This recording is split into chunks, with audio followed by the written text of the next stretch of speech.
नमस्ते दोस्तों, आज एडियागैस्कर आपके लिए लाया है एक और शॉर्ट स्टोरी। इस बार हम आपको शेख चिल्ली की कहानी सुनाने वाले हैं। इस कहानी का शीर्षक है शेख चिल्ली और कुएं की परियां। तो चलिए कहानी को शुरू करते हैं। एक गांव में एक सुस्त और कामचोर आदमी रहता था। काम धाम तो वो कोई करता न था, हाँ बातें बनाने में बड़ा माहिर था, इसलिए लोग उसे शेख चिल्ली कहकर पुकारते थे। शेख चिल्ली के घर की हालत इतनी खराब थी कि महीने में 20 दिन चूल्हा नहीं जल पाता था। शेख चिल्ली की बेवकूफी और सुस्ती की सजा उसकी बीवी को भी भुगतनी पड़ती और भूखे रहना पड़ता। एक दिन शेख चिल्ली की बीवी को बड़ा गुस्सा आया। वो बहुत बिगड़ी और कहा, अब मैं तुम्हारी कोई भी बात नहीं सुनना चाहती। चाहे जो कुछ करो, लेकिन मुझे तो पैसा चाहिए।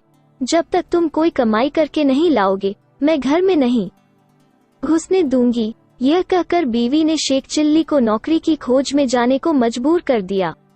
साथ में रास्ते के लिए 4 रूखी सूखी रोटियां भी बांध दी। साग सालन कोई था ही नहीं, देती कहां से। इस प्रकार शेख चिल्ली को न चाहते हुए भी नौकरी की खोज में निकलना पड़ा। शेख चिल्ली सबसे पहले अपने गांव के साहूकार के यहाँ गए।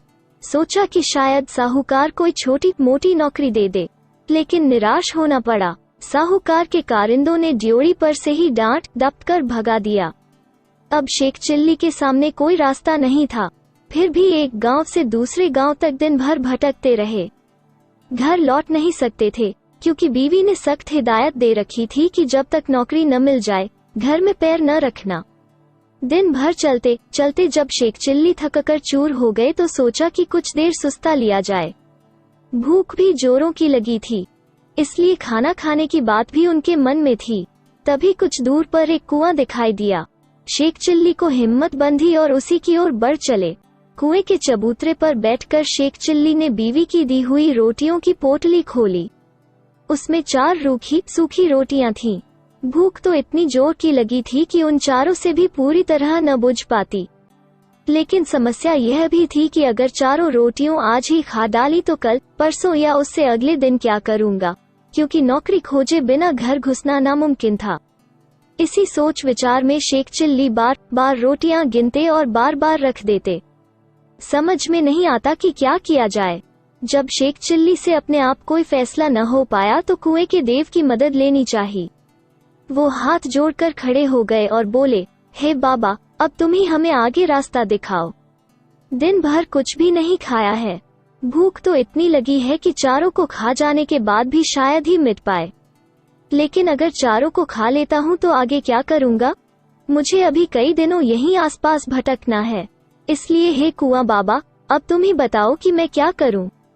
1 खाऊं, 2 खाऊं, 3 खाऊं, चारों खा जाऊं। लेकिन कुएं की ओर से कोई जवाब नहीं मिला। वो बोल तो सकता नहीं था, इसलिए कैसे जवाब देता। उस कुएं के अंदर 4 परियां रहती थीं। उन्होंने जब शेख चिल्ली की बात सुनी तो सोचा कि कोई दानव आया है जो उन्हीं चारों को खाने की बात सोच रहा है। इसलिए तय किया कि चारों को कुएं से बाहर निकालकर उस दानव की विनती करनी चाहिए, ताकि वो उन्हें न खाए। यह सोचकर चारों परियां कुएं से बाहर निकल आई। हाथ जोड़कर वे शेख चिल्ली से बोली, हे दानवराज, आप तो बड़े बलशाली हैं। आप व्यर्थ ही हम चारों को खाने की बात सोच रहे हैं। अगर आप हमें छोड़ दे तो हम कुछ ऐसी चीजें आपको दे सकती हैं जो आपके बड़े काम आएंगी। परियों को देखकर वो उनकी बातें सुनकर शेख चिल्ली हक्के बक्के रह गए। समझ में न आया कि क्या जवाब दे, लेकिन परियों ने इस चुप्पी का यह मतलब निकाला कि उनकी बात मान ली गई। इसलिए उन्होंने एक कठपुतला व एक कटोरा शेख चिल्ली को देते हुए कहा, हे दानवराज, आपने हमारी बात मान ली, इसलिए हम सब आपका बहुत बहुत उपकार मानती हैं। साथ ही अपनी यह 2 तुच्छ भेंटें आपको दे रही हैं।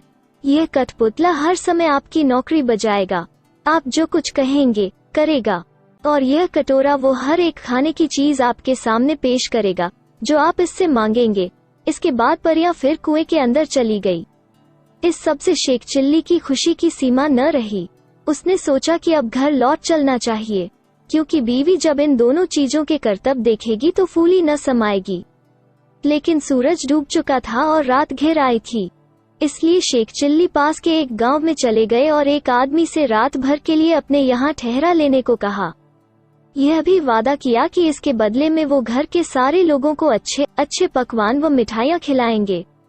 वो आदमी तैयार हो गया और शेख चिल्ली को अपनी बैठक में ठहरा लिया।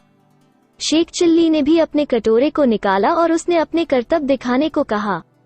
बात की बात में खाने की अच्छी अच्छी चीजों के ढेर लग गए। जब सारे लोग खा पी चुके तो उस आदमी की घरवाली जूठे बर्तनों को लेकर नाली की ओर चली। यह देखकर शेख चिल्ली ने उसे रोक दिया और कहा कि मेरा कठपुतला बर्तन साफ कर देगा। शेख चिल्ली के कहने भर की देर थी कि कठपुतले ने सारे के सारे बर्तन पल भर में निपटा डाले। शेख चिल्ली के कठपुतले और कटोरे के यह अजीबोगरीब करतब देखकर गांव के उस आदमी और उसकी बीवी के मन में लालच आ गया। शेख चिल्ली जब सो गए तो वो दोनों चुपके से उठे और शेख चिल्ली के कटोरे व कठपुतले को चुराकर उनकी जगह एक नकली कठपुतला और नकली ही कटोरा रख दिया। शेख चिल्ली को यह बात पता न चली। सवेरे उठकर उन्होंने हाथ मुंह धोया और दोनों नकली चीजें लेकर घर की ओर चल दिए। घर पहुंचकर उन्होंने बड़ी डींगे हाँकी और बीवी से कहा, भगवान, अब तुझे कभी किसी बात के लिए झींकना नहीं पड़ेगा। न घर में खाने को किसी चीज की कमी रहेगी और न ही कोई काम हमें तुम्हें करना पड़ेगा। तुम जो चीज खाना चाहोगी मेरा यह कटोरा तुम्हें खिलाएगा और जो काम करवाना चाहोगी मेरा यह कठपुतला कर डालेगा। लेकिन शेख चिल्ली की बीवी को इन बातों पर विश्वास न हुआ। उसने कहा, तुम तो ऐसी डींगे रोज ही मारा करते हो, कुछ करके दिखाओ तो जानूं।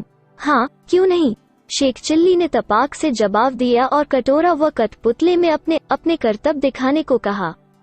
लेकिन वो दोनों चीजें तो नकली थीं, अतः शेख चिल्ली की बात झूठी निकली। नतीजा यह हुआ कि उनकी बीवी पहले से ज्यादा नाराज हो उठी। कहा, तुम मुझे इस तरह धोखा देने की कोशिश करते हो। जब से तुम घर से गए हो घर में चूल्हा नहीं जला है। कहीं जाकर मन लगाकर काम करो तो कुछ तनख्वाह मिले और हम दोनों को 2 जून खाना नसीब हो। इन जादुई चीजों से कुछ नहीं होने का। बेबस शेख चिल्ली खिसियाए हुए से फिर चल दिए।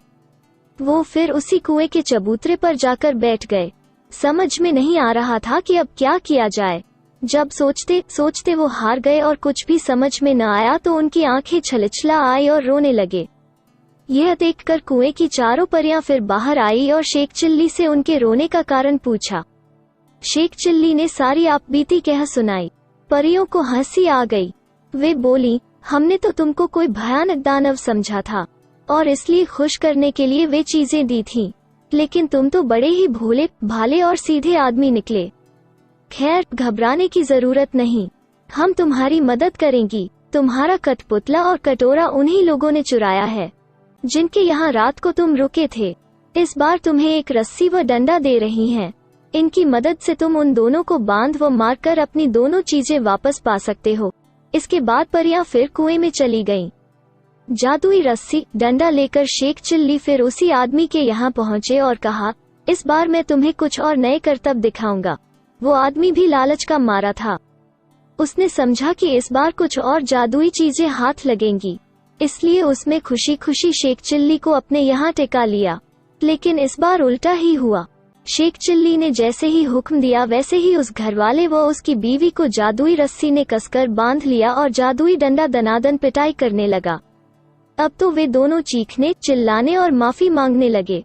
शेख चिल्ली ने कहा, तुम दोनों ने मुझे धोखा दिया है। मैंने तो यह सोचा था कि तुमने मुझे रहने को जगह दी है, इसलिए मैं भी तुम्हारे साथ कोई भलाई कर दूं, लेकिन तुमने मेरे साथ उल्टा बर्ताव किया। मेरे कठपुतले और कटोरे को ही चुरा लिया। अब जब वे दोनों चीजें तुम मुझे वापस कर दोगे तभी मैं अपनी रस्सी व डंडे को रोकने का हुक्म दूंगा। उन दोनों ने झटपट दोनों चुराई हुई चीजें शेख चिल्ली को वापस कर दी। यह देखकर शेख चिल्ली ने भी अपनी रस्सी व डंडे को रुक जाने का हुक्म दे दिया। अब अपनी चारों जादुई चीजें लेकर शेख चिल्ली प्रसन्न मन से घर को वापस लौट पड़े। जब बीवी ने फिर देखा कि शेख चिल्ली वापस आ गए हैं तो उसे बड़ा गुस्सा आया। उसे तो कई दिनों से खाने को कुछ मिला नहीं था, इसलिए वो भी झुंझुलाए हुई थी। दूर से ही देखकर वो चीखी, कामचोर, तुम फिर लौट आए। खबरदार, घर के अंदर पैर न रखना, वरना तुम्हारे लिए बेलन रखा है। यह सुनकर शेख चिल्ली दरवाजे पर ही रुक गए। मन ही मन उन्होंने रस्सी व डंडे को हुक्म दिया कि वे उसे काबू में करें। रस्सी और डंडे ने अपना काम शुरू कर दिया। रस्सी ने कसकर बांध लिया और डंडे ने पिटाई शुरू कर दी। यह जादुई करतब देखकर बीवी ने भी अपने सारे हथियार डाल दिए और कभी वैसा बुरा बर्ताव न करने का वादा किया। तभी उसे भी रस्सी व डंडे से छुटकारा मिला। अब शेख चिल्ली ने अपने कठपुतले व कटोरे को हुक्म देना शुरू किया। बस फिर क्या था, कठपुतला बर्तन, भाड़े व जिन चीजों की कमी थी झटपट ले आया और कटोरे ने बात की बात में नाना प्रकार के व्यंजन तैयार कर दिए। इस कहानी में बस इतना ही। दी एंड। अगर आपको ये वीडियो पसंद आई हो तो कृपया इस वीडियो को लाइक और शेयर करें तथा और स्टोरीज एंड ऑडियो बुक्स के लिए हमारे चैनल को सब्सक्राइब करें। चलिए मिलते हैं अगले वीडियो में।